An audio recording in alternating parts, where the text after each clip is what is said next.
Le froid est donc toujours là et là c'est l'occasion ce soir de s'arrêter sur la précarité énergétique. Elle concerne plus de 12 millions de Français.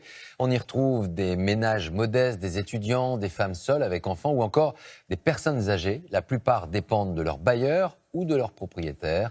Reportage dans la région de Reims avec Florence Mavic et Vincent Bouffartigue. Moins 10 degrés pour demain matin. Aux portes de Reims, le lotissement du Moulin se réveille frigorifié. 32 pavillons, construits en 1975.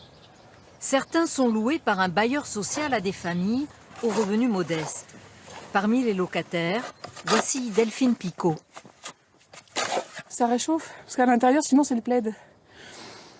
Dehors, on est bien. On a froid, mais on sait pourquoi dehors. Dans ce lotissement, les maisons sont mal isolées. Le froid s'infiltre à l'intérieur.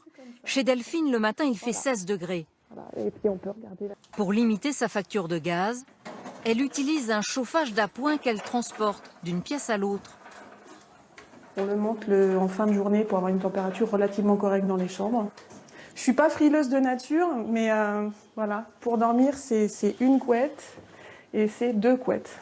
Voilà. Dans sa chambre, en cours de travaux, le radiateur peine à réchauffer l'atmosphère. C'est de l'ancienne génération, c'est des années 80, ce style de choses. C'est à peine tiède.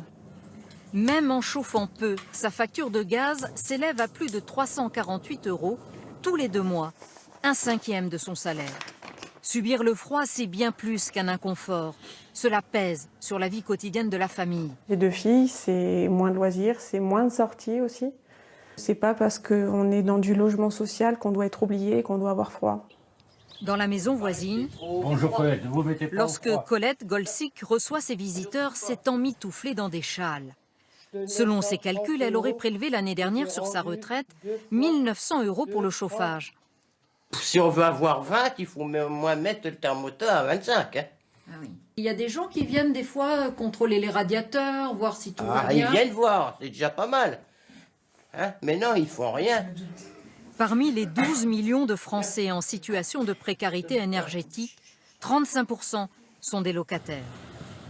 Le bailleur social, propriétaire du lotissement du Moulin, ne nie pas les difficultés des habitants. Une isolation des combles a été faite récemment, des fenêtres changées. Mais pour l'isolation extérieure, les plans de rénovation appliqués aux grands ensembles ne semblent pas ici à l'ordre du jour. Ça pose la question plus globalement de la capacité à réhabiliter l'habitat individuel. Ce qui est... Les maisons, c'est-à-dire les pavillons. Oui, c'est ça, parce que ça coûte beaucoup plus cher à l'unité. Dans le centre de Reims, Judicaël Mathieu et Cathy Lefebvre s'intéressent aussi aux passoires thermiques. À travers leur association Solia, ils aident les particuliers à démêler le système complexe des aides à la rénovation. L'arbitre Gilali souhaite isoler la façade de sa maison. Sur la façade, donc on voit clairement donc les déperditions. Premier état des lieux à travers une caméra thermique.